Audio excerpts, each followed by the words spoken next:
Good morning, everyone. The subject of today's webinar is how can we develop military and wider security leaders for an uncertain future? I'm sure you'll all agree this is a highly relevant topic. Before introducing our speakers, I would like to tell you a little bit about Universal Defence and Security Solutions.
In case that wasn't clear, we're a global defence consultancy providing specialist defence and wider security advice, assistance and solutions to government as well as businesses. We are approved suppliers to the UK government and as such are able to provide policy, strategy and doctrine through to technical advice across the entire breadth of the defence and security sectors and in all domains including cyber and space. Now, research has revealed that we're unique in the world as we have the largest pool of former UK military with over 500 people from 4-star to warrant officer across land, sea, air and civil service. And this cohort of expertise is now expanding to include senior NATO officers. Our board may be well known to some of you by reputation, and certainly you'll have seen some of my colleagues commentating and providing their expert military view on the invasion of Ukraine. In particular, my co-founder, General Sir Richard Barrons, the former commander, Joint Forces Command, is one of the world's leading authorities on the single synthetic environment. My other co-directors are not without reputation. Lieutenant General Sir Mark Poffley, former National Armaments Director, Major General David Shouesmith, former Assistant Chief of the Defence Staff for Logistic Operations, Air Marshal Phil Osborne, former Chief of Defence Intelligence, and of course, Vice Admiral Duncan Potts, who is one of our speakers today. As mentioned, we work in tandem with the UK MOD, FCO, and Department for International Trade, and are able to offer the best of UK defence knowledge on all aspects of defence, including modernisation, innovation, and acquisition. We have specialist former senior UK National Crime Agency partners that, along with our members from the security services, have had international success in issues such as policing, corruption, drug interdiction, cyber, and most importantly, border security. Furthermore, we're able to arrange financing for all of these projects, including for acquisitions, training, through life maintenance costs. So it's my great pleasure to introduce my colleagues, and first to speak is my co-director, Vice Admiral Duncan Potts, who is best placed to talk about his impressive career. And he will be followed by Rear Admiral John Kingwell, former Commandant of the Royal College of Defence Studies. Over to you, Duncan. Peter, thank you very much for that introduction. And can I say welcome to everybody out there. Of course, on this day with the national train strike, and I believe where you are in London, the tubes are on strike as well. So perhaps it's fortuitous for us that we can do this webinar today. If I can just say a little bit more about myself. I'm by background a surface warfare officer, commanded 3 major warships, but I think in relation to what we're talking about today, my final appointment before I left the Royal Navy and UK Defence 4 years ago was as Director General for Joint Force Development, which was effectively to provide all those cross-cutting capabilities, whether it was in conceptual thinking, education, the defence exercise programme, to bring all 3 services together and make sure that they could fully integrate across other levers of national power, but also internationally as well. So that's a little bit about me. I'd like to just build on some of the comments before we get into the detail of UDSS about UDSS and why I think we offer something unique, especially around the topic that we're discussing today, which is really about the conceptual and leadership aspects of capability. As Peter said, we believe we're unique in the world, and we are very much a people-centric organization. UDSS is about the former sailors, soldiers, airmen, MOD civil servants, but also increasingly those from other agencies and also internationally as well, that we can bring to bear. And we've got a bench of over 500 people, principally in the lieutenant colonel to general range. And our great strength is that what we bring is applied experience rather than just theoretical knowledge about the subjects that we can help you with. We've got great experience out there from the strategic to the tactical. As you'll all know, by the nature of military operations, you start at the bottom and you work up. But we've got many people who have been involved at the operational and strategic level, as well as just the tactical application of military power.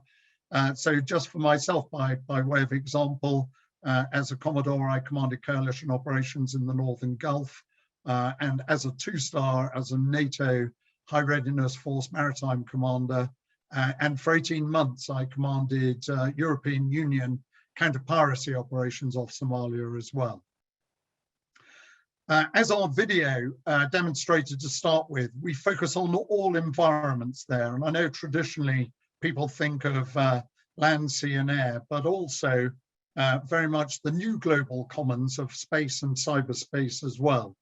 And also, as the video says, very much not just defense, but also security. And I understand that for many of you out there, the issues of border security or economic exclusion zone security is very high on your priority list. We also focus on those new concepts of hybrid and grey zone warfare. John will provide some specific details of this, but we don't just have products that we can deliver for people. We like to think of ourselves as starting a relationship where the first thing we do is listen to your requirements. And then we work with your lead, and we can deliver anything from, almost a webinar as we're doing today, to a one-day program, to a full program of engagement over many years. So we're very flexible about what we do. We will bring in experts from across the spectrum and even outside when we're tasked with a particular job. And I bring, one example that we're doing this week actually for an overseas company. We're doing some psychometric testing as part of a leadership program, so we can bring those other capabilities in. But I'll just conclude on the overall why UDSS is that for us, because we're all former military officers and public servants, it's much more about relationships than just specific sales of products to our clients out there. So why PME? Traditionally, militaries are defined by equipment and people and numbers. In fact, I was just listening to the Today program today talking about Ukraine, and there was a comparison of number of pieces of field artillery, the numbers of people out there. But of course, those are just numbers, and any military or security force needs much more than that to come up with a genuine capability. And I'll give you just two cases to make this point.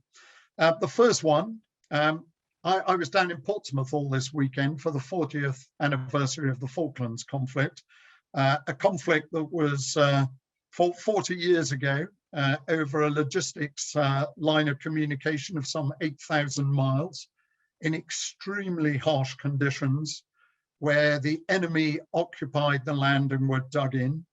They were armed with modern equipment such as anti-ship cruise missiles, notably the Exocet, but also for the time modern aircraft, Mirage 3s and 5s as well. So in many ways, the UK was overmatched, and certainly numerically and in terms of ease of operation, we're definitely so. But I would argue that what the Argentine lacked at the time were those other lines of development that really turn equipment and people into capability. And I would cite particularly a strong doctrine, education, to be able to think both strategically, operationally, and tactically well, and also to use that as an art form rather than just a metric. One of our mantras is we want to develop people how to think, not specifically what to think. We focused on command and control and getting that right. I think the key decisive factor, certainly we were discussing with the veterans over the weekend, was the leadership and the dominance of the moral capability of defense as well. And we definitely had a conceptual overmatch. I'll now wind the clock forward to Ukraine. There we see a small country, very much with a citizen army now, but actually it is holding the Russian army, which is still rather sort of stuck and penned down in Donbass. Yes, they have superiority in a conventional sense, but they are lacking agility. They appear to be lacking leadership and the morale to press home some of their advantages. And they definitely have not been taking a maneuverist approach to warfare. So the Ukrainians with the right will, the right mindset, and I would say that Western countries have been helping them with that over the last few years to develop a different approach to warfare, which seems to be providing them with great support at the moment. So in a way, what we call professional military education, and John will go and provide some more details of that, is a real force multiplier. As I said, the focus is on how to think, not what to think. If it's about creating a creative culture amongst leadership, it's about inspiring leadership. And these golden threads have run through military success throughout history out there. I'd also say, compared with paying for people, logistic support, and of course buying equipment, what we're talking about here is not the expensive end of military capability, but it is often the overlooked one that really makes the decisive difference. So I see John's up on the screen now. I'll hand over to John, who will provide you with quite a lot more detail on PME and how we actually work. John? Thanks very much, Duncan, and good morning, ladies and gentlemen. As Duncan said, I'm John Kingwell, and I have the very real pleasure of being UDSS's Head of Strategic and Professional Military Education. Like Duncan, I was a naval officer. I commanded 4 times at sea, including the task group off of Libya in 2011. But more recently, as a Rear Admiral, I commanded the MOD's independent strategic think tank, the Development Concepts and Doctrine Centre, whose work, of course, included supporting the strategic defence and security reviews in the UK. And I actually led the Across Government Strategic Trends programme, which provided the context for that work. And as Peter mentioned, my final appointment was as the Commandant of the Royal College of Defence Studies, which I know many of you will know, where we prepare senior leaders from the military, civil service and business from 55 nations for strategic leadership roles. I retired from the Navy in January 2021 and joined UDSS and set about creating the PME team and developing our PME offerings. And what I'd like to do for the next 10 minutes or so is just talk to you a little bit about the nature of the PME team, and then outline some of our recent courses and some of our relationships we've developed with some of our overseas customers. So if I may, I'll start with looking at that PME team. I've got some 85 UDSS members who combine that practical experience that Duncan mentioned with also experience of instructing at UK staff colleges. That includes the Royal College of Defence Studies, the High Command and Staff course, the advanced and intermediate courses. But of course, it's more than just that. I've got members who are experienced in producing doctrine and concepts. I've got training and education specialists. And I also enjoy very close links with UDSS's leadership team, headed by Major General Paul Nansen, who used to be the former Director of Army Leadership and Commandant of Sandhurst. And again, what I can do is lean into that wider pool of members that both Duncan and Peter mentioned. So we've got 500 plus subject matter experts that we can call upon to provide that expertise in supporting our customers' needs. So I think the best way to think about UDSS's PME team is a virtual faculty able to support a wide range of bespoke requirements across the globe. And of course, that can go from single speakers, single lectures, to day courses, to actually modules and courses themselves. We can also provide syndicate leads from SO1 up to 3 and 4 star. And that enables us to have what I think is a remarkably wide offering. We can cover strategic education and thinking, warfare in the information age, doctrine and concepts, the business of defence, operations, and that includes managing defence in the wider security context and building integrity, get environmental expertise that the video and Duncan spoke about, through career leadership, and also course design and support. So that's a pretty broad scale, and that's pretty unique, I think, to UDSS. So let me explain how it works with a few recent examples. Generally, the first step is a overseas military, staff college or authority will contact UDSS and I to explore working with us. And as Duncan mentioned, the first stage is for me to really listen and understand what the customer's requirement is. I follow this up, that discussion, with a written proposition that outlines exactly what we might provide, how we might provide it, and how we'll work together to develop and deliver the customer's requirement. This is followed up with quite a detailed Zoom call where we go through that proposition and we agree the way ahead in principle in terms of exactly the nature of the support, the length of the course, and of course, what may be the required costs. And that we follow up with a formal contract. I then create a team specifically selected to meet the customer's requirements, and then we begin developing the product, overseen by myself, and that will include working with the point of contact in the customer's nation to ensure we're meeting exactly what's needed. We then deliver the product, and I oversee that together with the post-course validation and lessons. And again, as Duncan mentioned, this is not a transactional relationship. It's very much a relationship, and in many cases has developed into an enduring partnership. So that's the method. Let me give you a couple of examples. About a year ago, we were contacted by the Cayman Islands, who had some quite, I think, innovative ideas about introducing through career, cross-agency, therefore across government, career leadership development.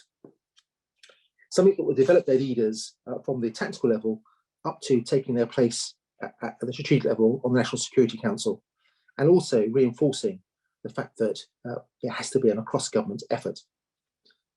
This resulted in 3 connected courses: a junior leadership programme, a joint interagency staff course, and a strategic leadership programme. The junior leadership programme, designed really to prepare individuals beginning their career, their path on the leadership journey, to ensure they were able to work in that multi-agency environment. We've run 2 of those courses, attended by police, customs, Coast Guard, the military, fire support, National Disaster Agency, and also prison service and fire service. So an impressive breadth of students, which we had to ensure we met exactly the requirements. It wasn't a military course, very much bespoke multi-agency security type affair. The 8-week course, which is the Joint Interagency Staff course, will happen this October, developed into 4 2-week modules. And then finally, a 1-week strategic leadership course preparing the most senior leaders for that board level activity. We've held one of those courses already successfully, and now we're moving to prepare for next year's follow-on courses. And part of that work, we've helped the Cayman Islands by producing a draft national security strategy and national risk register to help their leaders as they take that work forward. So very much an enduring security type relationship. We also, of course, can focus very much on what may be regarded as more traditional military type courses. And we are in the first year, again, of an enduring relationship with the Guyana Defence Force. We literally have just delivered a Warrant Officers Leadership course, 2 weeks long, and we'll be preparing and delivering a Logistic Officers course for Guyana this autumn. We expect to follow that next year with a range of other courses that will almost mirror, I think, a through career programme, but with a much more military feel. Now, that's two examples of an enduring relationship that we can develop into a partnership, but also we can do one-off type courses. So last year, we delivered a 1-week doctrine writing course to the Nigerian General Staff. This was to support the Chief of the Nigerian Army, who had an initiative to modernise his approach to the writing and producing of doctrine. And to meet their specific requirements, we did a package on counterinsurgency doctrine, using some of the latest thinking from the UK and our doctrine writers. So it gives you a sense, I think, of the sorts of things we can do. We're also currently scoping providing an African National Defence College with a assurance visit to see how best practice can be employed to develop their offerings. So again, we can go in and support existing colleges as they develop their work. So I think that gives a sense of how we do it and what we can do. I think I would like to echo my final point, very much what Duncan said, and that is that in every case we produce bespoke courses, and that our support is specifically designed to support our customers' needs. We develop and deliver it together with our customers, and we adjust it afterwards to ensure it reflects feedback and local requirements. And I think my final word is we look forward to working with you. Many thanks. Many thanks, John and Duncan. That was absolutely fascinating. So before I move on to some of the questions that have been posed on the chat line there, I'd just like to ask you a sort of personal question about looking at the Ukraine conflict. Clearly, interoperability between the services, or lack of, has been a bit of a core element of the conflict. And how, I mean, okay, so sort of how would you deal with that from a training perspective? If another more friendly country wanted to ask you, how do we deal with this? How do we solve this problem of lack of working together between the Army, Navy, Air Force? Who wants to field that one? Well, I tell you what, Peter, John, why don't you go first, and I'll sort of wind up after you've opined. Thanks, Duncan. And Peter, it's a really interesting and valuable question insofar as when you consider in the UK, true joint thinking, and that's what we're after here, the approach to operations, how to think, not what to think, takes generations. It doesn't happen overnight. At the heart of it is professional military education, in my view, and I'm biased. And the way you create that is almost echoing the sort of Cayman approach of joint interagency working. In the military case, joint working. So getting junior officers together early in their career to share professional military education, developing that into a mid-career structure, and then finally, at the most senior levels, developing that joint understanding and working with each other.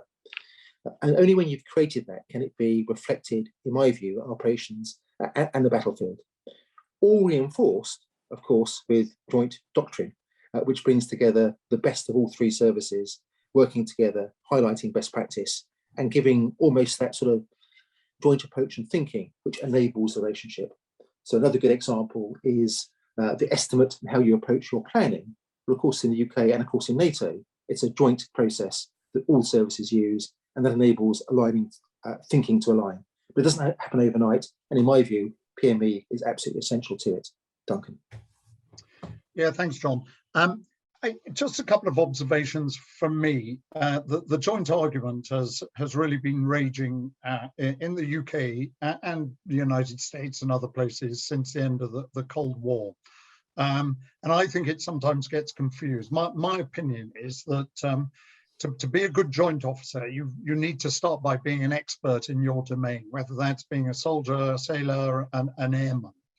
But there comes a time when actually you can't just sit within the tram lines of your experience and expect to have campaign success. And therefore, that degree of opening your mind filters to other environments and what goes on. And that's just not something that happens at the operational and strategic level. It happens very much at the tactical level as well. Especially with some of the levers, the communications, the information systems, intelligence, everything such as that. It really fuses at quite a tactical level. The two examples that I used earlier, looking back at Falklands 40, one of the weaknesses on the UK side there was that we went to fight a joint expeditionary operation at a time when the armed forces were conditioned by set-piece conventional deterrence against the Russians in Europe. And largely, you know, certainly the Army and the Navy didn't know each other. The RAF, because they fly over both, there were elements that linked it together. And certainly in the early phases of the Falklands War, the fact that the Marines were part and the amphibious task force was a joint capability, but already in place, was a real savior for us. So it's absolutely essential at the operational and strategic level, but don't delude yourself that there are tactical areas as well that need very strong joint integration to be effective. And I think, you know, I think that is widely accepted by people now. And you can cite campaigns over the last 20 or 30 years which haven't been joined up, which haven't had the rigor of campaign planning, of operational art applied, which have gone badly wrong. Thank you, Peter. Back to you. Thanks, Duncan. Thanks. David, I wonder whether or not you would be able to make some commentary on a subject very dear to your heart, which of course is logistics and supply chain. It would be great if you could sort of perhaps add a little bit to this and how it sort of fits into the overall scheme of things. Yeah, thanks, Peter. Yeah, I mean, the theme of joint logistics is one that certainly the UK has driven down heavily over the last 25 years. It makes no sense for an army to be running a supply chain on a deployed operation that is completely separate from the Air Force and is completely separate from the Navy. It makes sense to take a single view as to how best to get spares, to get munitions, to get fuel, to get people to wherever we are on operation. So we take a joint approach to the use of maritime support shipping, and they're as able to support land operations as they are naval operations. The UK's strategic air mobility fleet is a joint asset, although it's operated by the RAF. Those aircraft are tasked to support joint operations wherever the UK military happens to be, and been very busy recently supporting operations in Europe. So the whole joint approach to logistics is a reflection of the direction that the UK has moved for the last 25 years or so, which is to create efficiencies, but more importantly, to create a more coherent operational effect by using the assets more efficiently, but by also prioritizing requirements on a joint basis according to what the campaign priorities are. I think it's a really important shift, and certainly I remember being on operations a few years ago before we were, I think to John Kingwell's point about this takes time to bed in. I remember having some very fierce discussions with some Royal Air Force officers over how I wanted to use their C-130s to support operations in a particular theatre, but how they were very protective of those assets because they had an air component that they needed to support also. And we agreed a compromise where I, as the logistic commander, had tactical control of those aircraft, so therefore had prioritization over how they would be used, what loads went in the back, but they remain under tactical command of the Royal Air Force. So it was a diplomatic solution, but actually, it was another movement along the way of recognizing that all the assets that we use in the military ultimately are there to produce joint military effect. They're not there to work on behalf of one of the single services. Thanks, David. An interesting real-life experience commentary with a slight dig at the RAF. Not at all. Yeah. So one of the things that's obviously key about the UK approach to military operations is that we are ever decreasing in the amount of finance that's available to undertake these missions. And so making the best out of what we have is obviously a super important theme. I don't know whether any of you would sort of care to comment how that sort of translates into practice, perhaps with just being more intelligent about how we do things, how and get more of a bang for your buck. Duncan, great. I think that's one of the really important points about professional military education. History is writ large with the smaller force prevailing against what people would see as the traditional odds. It goes back to my point as a lot of people count tanks and number of troops and look at the other side and say, there is an overmatch. The moral, the morale, the intellectual, the conceptual, the doctrinal overmatch throughout history can be the deciding factor. I learned this as a young officer when I was young, and this is no criticism of the United States at all. As a young principal warfare officer, I worked for the US Navy and in one of their tactical development groups. And whenever they had a new tactical problem, and this was right at the end of the Cold War, the reflex would be to turn to a technical and equipment solution to it.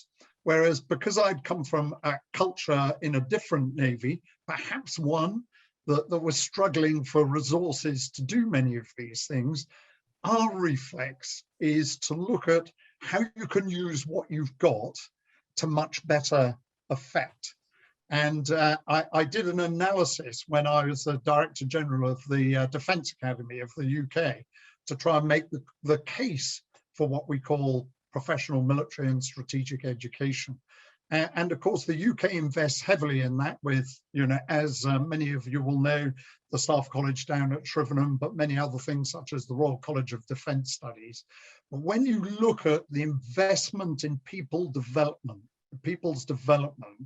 to effectively prosecute campaigns, that represents less than 1% of the UK defence budget. The rest goes on equipment, people, and support. So I would say if you're resource poor, all the more reason to turn to the personal development of your leaders and operational designers out there. You can tell I feel very strongly about this one, but history bears me out as well. Oh, thanks, Duncan. So, I mean, the other point is obviously in the title of this webinar, how can we develop military and wider security leaders for an uncertain future? And I was sort of picking up the message that the professional military education handled the right way and presented in the right way actually enables future officers to manage this uncertain element. And for sure, uncertain is what it's about, isn't it? And actually, at the heart of this goes the fact that a thinking military doesn't simply look at its former glories and repeat and repeat and repeat. it looks at the future and looks at the trends that are out there. And in many ways, although anybody into futurology will say it's foolish to predict the future, you can look at the trends and you can spot the way in which the world is moving. And therefore, considering how the future operating environment, warfare and the information age, how space and cyber will impact on the battle space, are all fundamental to the future military leader in a way that it wasn't when I was a junior officer.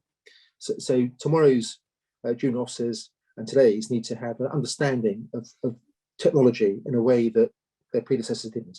And it needs to go through their education right the way to the strategic board level, in my view. And those organisations, not just militaries, who are able to operate in an uncertain world will be those that succeed, in my view. And it's education that can provide the guide rails to assist them in that endeavour. So one of the things I would highlight is, I think it was an inspired move some 20 years ago with the UK to bring future of cross-government thinking alongside doctrine and concepts, which then feeds into professional military education. So it's always got a future spin to what we do, and that's fundamental to success, I think. Thanks, John. So Peter, sorry, can I just come in there with a sort of little ancillary as well, because I used initially the expression we want to teach people how to think, not what to think, and I just want to unpack that a little bit, because I think that's at the heart of professional military education. There are two words we use in the UK military: complexity and complicated. And to bring that alive, something like Heathrow Airport is a very complicated operation, but essentially, or running the railways is a very complicated operation, but essentially it runs to a rhythm. You know, BA flight whatever flies every Tuesday at a certain time. So in theory, perhaps not good analogy at the moment with all the problems we're having with airports and the trains, but they run to a timetable. So they're very complicated, but they're predictable systems. Warfare has never been and will never be like that. They're complex. Everything impacts on everything else. So there is no algorithm, there is no formula that you can plug into a computer which will tell you what to do and how it's going to flow. So what we really want to focus on, especially with the operational and strategic education, is a framework for thinking analytically, forming judgments, and having the guile to adapt and change as you go forward. And that's why we use the expression, how to think, not what to think. One can learn from history, as John said, there are many other factors, but it's about developing an agile mindset to deal with the complexity of an operation, not how complicated it is. Thank you, Peter. Thanks, Duncan. So the uncertain element, and this seems to be a key to warfare, as you're so clearly saying. And of course, key to this is the supply chains, and key is resilience in supply chains, as we've seen both in a civilian context and no doubt in a military context. David, would you care to sort of comment a little bit further on that? Yeah, I think I would. The way I look at the supply chain is from two lenses. One is in a military, from a military lens. On the demand side, demand can be very uncertain. So you don't know how many flying hours you're going to be undertaking, whether it's fixed wing or rotary wing. You don't know quite how many track miles you're going to be tracking. You don't know what munitions you're going to be firing. You can have a plan for all that, but the moment a campaign starts, that plan usually goes out of the window. So you need to have a system that copes with huge amounts of volatility on the demand side.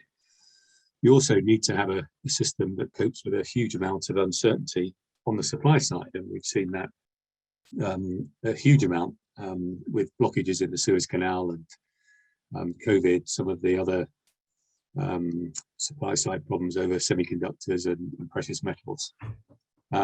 So a military supply chain has to be resilient to be able to deal with both the demand side spikes and the supply side spikes, and that is quite a challenge. and the way that certainly the UK military starts to attend to that is to have people who are educated, that they have good relationships with those people who are creating the demand signal, so the operators in air, land and sea, so that they can get involved in that logistic planning up front, so that they can foresee if there are going to be any particular spikes in the demand for particular commodities. So having your logistician in the mix, just like you have your warfare officer and your medic, when you're planning military operations, whether it's an individual operation or a campaign, is a really important part of allowing the logistician to some extent anticipate future demand. But you also need to have the technology that gives you the ability to understand the data on the supply side, so you understand where your critical items are, your long lead time items, and so on and so forth. And for that, you need almost a different set of relationships with industry. So again, in the broadest possible sense, in terms of professional military education, what we have done in the UK in recent years is to invite industry to take part in some of our professional military education courses, so that we can get to know industry can get to know us, so that we understand some of the drivers in industry that may lead to supply side problems downstream, or better still, will help us resolve supply side problems downstream. I think sort of one broader point that I'd make in connection with that, we've spoken about courses, we've spoken about designing this course, we've spoken about people working together. I think there's a huge advantage from just people mixing in a learning environment. So whether it's over a cup of coffee, whether it's over dinner, whether it's over a beer, whether it's walking to or from accommodation to a lecture, or going on a visit somewhere, just those informal interactions that people get to know each other through really helps when you're trying to understand what's happening in a campaign with, maybe it's army, maybe it's industry, maybe it's air force. Just understanding people and getting to know people in an informal way is sort of part of the hidden value of professional military education. Thank you, David. Yeah, we're sort of rapidly running out of time, but there is one final question that I think topic that we haven't quite covered, and that is the question of accreditation for our military courses. Can you sort of talk a little bit about that in terms of the wider world? Yeah, very, very happy to, Peter. And one of the things I detected working with our various clients overseas, and for that matter back in the UK, is a real thirst for academic accreditation. And you won't be surprised to hear that we've worked on that and can provide customers with exactly academic accreditation from a leading UK university. And we're working with the Cayman Islands to provide almost a three-stage approach, where people attending the through career program will get both a postgraduate certificate from the university, they'll get credits towards a master's degree, and also get access on completion to an online master's degree provided by that university. So again, very much shaped to meet the needs of the individual client and nation, but very much part of our offering. Thanks, John. So before we close off, Duncan, final observations? Now, I'd just like to say to everyone who's joined us today, thank you very much for finding the time. Hopefully, some of our passion, we've spent all our lives, myself, John and David, in the military sphere. We really believe in what we're doing, but we feel we still got a lot to give. And I think that characterizes all of our 500 members as well. They've learned the hard lessons in the School of Hard Knocks on operations by doing things right, but equally by doing things wrong as well. And what we want to do is to bring that experience to bear for our friends around the world. So what I'll do as a follow-up to this in the next couple of days, I'll be in touch just to to make a connection with you by email out there, and also just copy you our overall brochure. But I'd really welcome a discussion, both John and I would, and we'll put our details in there to start a debate about how how we can support you. So hopefully this isn't a one-off thing. It's just the beginning of a conversation and a relationship that we can build with you. Thank you very much, Peter. Thanks, Duncan. David, and John, any final thoughts? Well, just to echo Duncan, really, I think we'd really welcome the opportunity to sit down and talk with you, see whether you had any requirements that we could help you meet, whether it's something little or whether it's something big. It doesn't really matter, but very keen to just talk through with you whether there's something that we can help you with. Hey, very much to echo that, and I think the big change from our last webinar, which was a year ago, since then we've now got a very track record of delivering support around the world. So we're in a much more developed position to support our customers. Look forward to hearing from you. Indeed, thank you. So before closing down, thank you everybody for attending. It's been great fun, and we look forward to interacting further with you. And as the guys have said, please do not hesitate to contact any one of them, or indeed me, if you would like some further information or just to chat an idea through. We'd love to hear from you. So thank you very much and have a good day. And I really hope you're not traveling anywhere in London today. Good day to you.